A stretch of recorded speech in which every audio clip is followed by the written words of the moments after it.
Underground magical cycle चोर। बालापुर नाम के एक गांव में तुकाराम नाम का एक बूढ़ा आदमी रहता है। वो बहुत बीमार होता है और उसे पता चलता है कि वो जल्द ही मरने वाला है। उसका एक प्रकाश नाम का बेटा भी रहता है। एक दिन वो प्रकाश को बुलाता है और उसे कहता है, बेटा, मैं तुम्हें कुछ देकर नहीं जा रहा हूँ। मेरी कोई जमीन जायदाद नहीं है, लेकिन बेटा, एक साइकिल है जो मैं तुझे दे रहा हूँ। आज के जमाने में लोग उड़ने वाली कार से घूम रहे हैं और आप मुझे साइकिल देकर जा रहे हो। क्या करूंगा मैं इस साइकिल का? ऐसे मत कहो बेटा। अगर तू ये साइकिल संभाल कर रखेगा तो तेरी जिंदगी जरूर बदल जाएगी। और मेरे मरने के बाद मेरे जनाजे पर कोई मत रोना बेटा। मुझे हंसते हुए लेकर जाना। तुकाराम की यह बात उसका बेटा मानकर उसकी अंतिम यात्रा में सबको हंसते हुए लेकर जाता है और उसका अंतिम संस्कार करते हैं। कुछ दिन बीत जाते हैं और प्रकाश अपने काम में लग जाता है। वो उसी साइकिल से कहीं भी आना जाना करता है और साइकिल को रोज अपने घर के सामने रखता है। लेकिन उस गांव में एक चोर रहता है जिसका काम ही साइकिल चोरी करना और उसे अपने बनाए हुए एक अंडरग्राउंड घर में रखना होता है। एक दिन वो चोर प्रकाश के घर के सामने से जाता रहता है। तभी उसकी नजर उसकी साइकिल पर पड़ती है। चोर मन में ही सोचता है, अरे वाह, गांव में सबकी साइकिल तो मैंने चोरी कर ली, ये कैसे छूट गई? प्रकाश अपने घर से उस चोर को देखता रहता है कि वो उसकी साइकिल चुराने का सोच रहा है। फिर उसी रात वो चोर प्रकाश के घर आता है। प्रकाश उसे चुपके से अपनी खिड़की से देखता है कि वो चोर उसकी साइकिल चुरा रहा है। प्रकाश उसको सबक सिखाने की ठान लेता है और उस चोर को साइकिल चुराने के बाद उसके पीछे पीछे उसके अंडरग्राउंड घर तक जाता है। वहां वो देखकर कहता है, अरे बाप रे, यहाँ तो दुनिया भर की साइकिलें हैं। ठीक है बेटा चोर, तुझे सबक जरूर सिखाऊंगा मैं।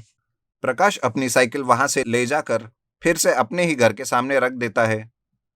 दूसरे दिन वो चोर उस साइकिल को देखकर चौंक जाता है। अरे कमाल है, ये साइकिल तो मैंने कल रात को ही चुरा ली थी, फिर ये यहाँ कैसे आई? चोर फिर से साइकिल उठाकर अंडरग्राउंड में रखता है, लेकिन प्रकाश बार बार अपनी साइकिल को वापस घर लाकर वही रखता है। ये देखकर चोर सोचने लगता है कि कहीं यह साइकिल जादुई साइकिल तो नहीं जो अपने आप यहाँ आ रही है। इस बात को स्पष्ट करने के लिए चोर प्रकाश से बात करने उसके घर जाता है और वो कहता है, अरे प्रकाश भाई, कैसे हो? काम धंधा कैसे चल रहा है? सब ठीक है, तुम ही बताओ, कैसे आना हुआ? कुछ नहीं, बस इधर से गुजर रहा था, सोचा तुमसे बात करूं। अच्छा ये बताओ, ये साइकिल तो बहुत बढ़िया है, कहाँ से खरीदी है तुमने? अरे नहीं नहीं, ये कोई आम साइकिल नहीं है, ये जादुई है। कोई इसे उठाकर लेकर गया तो यह अपने आप मेरे पास वापस आ जाती है, और अगर किसी ने चुरा लिए तो वो खून की उल्टी करके दूसरे दिन ही मर जाता है। एक बार ऐसे ही मेरे पिताजी से किसी ने यह साइकिल चुराई और 2 दिन के बाद में ही वो चोर खून की उल्टी करके मर गया था। चोर ये बात सुनकर घबरा जाता है और डरते हुए कहता है, क्या बात कर रहे हो यार? कहीं तुम मजाक तो नहीं कर रहे हो? ये सोचते हुए चोर अपने घर चला जाता है, लेकिन उसे ये बात अंदर ही अंदर खाए जाती है कि वो भी अब जल्द ही मरने वाला है।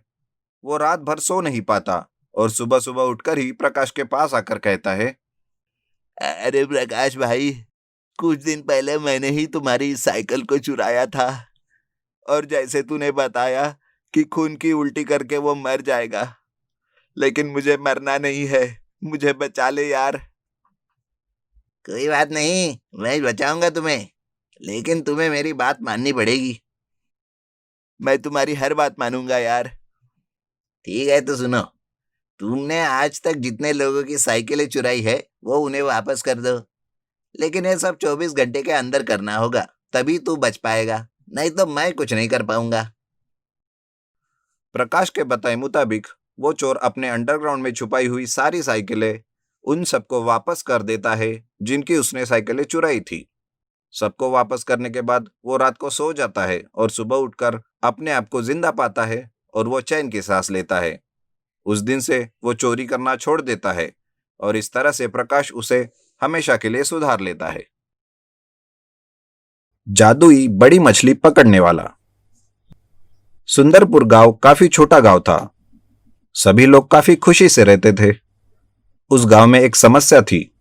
उस गांव में पानी की कमी थी, लेकिन वहां पर एक नदी थी। सभी लोगों का कहना था कि उस नदी में एक जादुई और बड़ी मछली है, पर किसी में हिम्मत नहीं थी कि वो उसे पकड़े, क्योंकि वो काफी बड़ी और डरावनी थी। सभी उस नदी के पास जाने से भी डरते थे। जो भी वहां जाता वो मछली उसे निगल जाती थी। अजी सुनते हो, घर का सारा पानी खत्म हो गया है। बच्चे रो रहे प्यास से। आप कुछ कीजिए वरना हम सब प्यास से मर जाएंगे। अरे भगवान, तुम मेरे मरने का प्लान बना रही हो क्या? अगर मैं वहां गया तो जिंदा वापस नहीं आऊंगा, और मेरा इंश्योरेंस भी नहीं है। और कुछ नहीं सुनना मुझे पानी चाहिए बस। अपने परिवार के लिए इतना भी नहीं कर सकते हो क्या तुम? गांव में तो बड़े मर्द बने फिरते रहते हो। जाओ जल्दी से पानी लेकर आओ। दीपक वहां से पानी लेने एक घड़ा लेकर जाता है। मन में कहता है, ये क्या नई आफत है भगवान, कुछ करना होगा, नहीं तो सुंदरी मेरा जीना हराम कर देगी। बचा ले रे भगवान, बचा ले। दीपक नदी के पास डरते डरते जाता है। वो देखता है तो वो बड़ी मछली इधर उधर अपना शिकार ढूंढने के लिए घूमती रहती है। वो कहता है, अरे बाप रे, ये मछली तो इधर ही घूम रही है। अब क्या करूं? चलो चुपके से थोड़ा पानी ले ही लेता हूं। जैसे ही दीपक पानी लेने नदी के किनारे जाता है, वो बड़ी मछली आ जाती है और दीपक को जिंदा निगल लेती है। अरे कोई मुझे बचाओ रे, मर गया रे यार।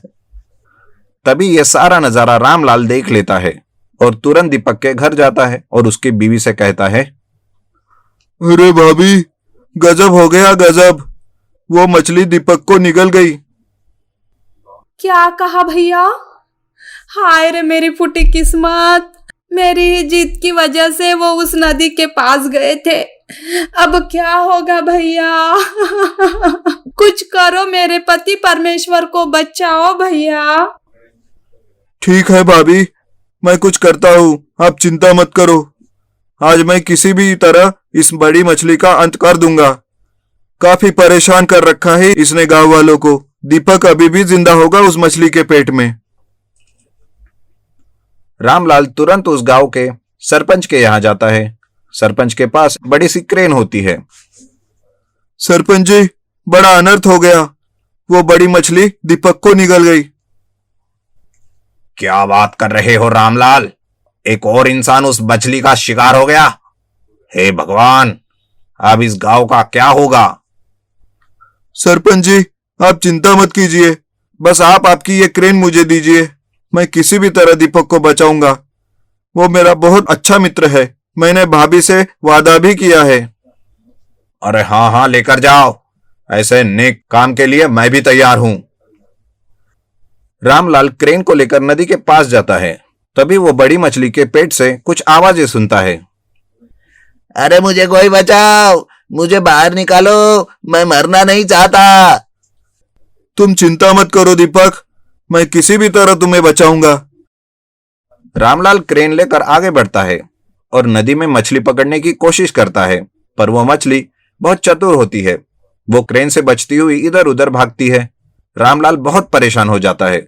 उसे समझ नहीं आता कि वो क्या करे। तभी उसे एक तरकीब सूझती है। उसने एक बड़ा मटन का टुकड़ा क्रेन को बांध दिया और नदी किनारे रख दिया। वो मटन का टुकड़ा देख मछली ललचा गई और उसने तुरंत उस मटन के टुकड़े को पकड़ लिया। फिर क्या था, रामलाल ने सीधा मछली को बाहर खींच लिया और उस मछली को क्रेन से मारने लगा। पर मछली काफी बड़ी थी, इस वजह से उसे मारना आसान नहीं था। काफी देर दोनों में लड़ाई हुई। अरे बाप रे, मछली मर ही नहीं रही। ऐसे ही चलता रहा तो मैं भी इस मछली का शिकार बन जाऊंगा। ऐसा करता हूँ, मछली के पीछे से वार करता हूँ और उसे फाड़ देता हूँ। रामलाल ने लड़ते हुए पीछे की ओर से मौका मिलते ही उस पर वार किया और उसका पेट फाड़ दिया। पेट फटते ही दीपक उसके अंदर से बाहर आ गया। धन्यवाद मेरे दोस्त, आज तू नहीं होता तो मेरे बच्चे अनाथ हो जाते। तुम्हारा बहुत बहुत शुक्रिया।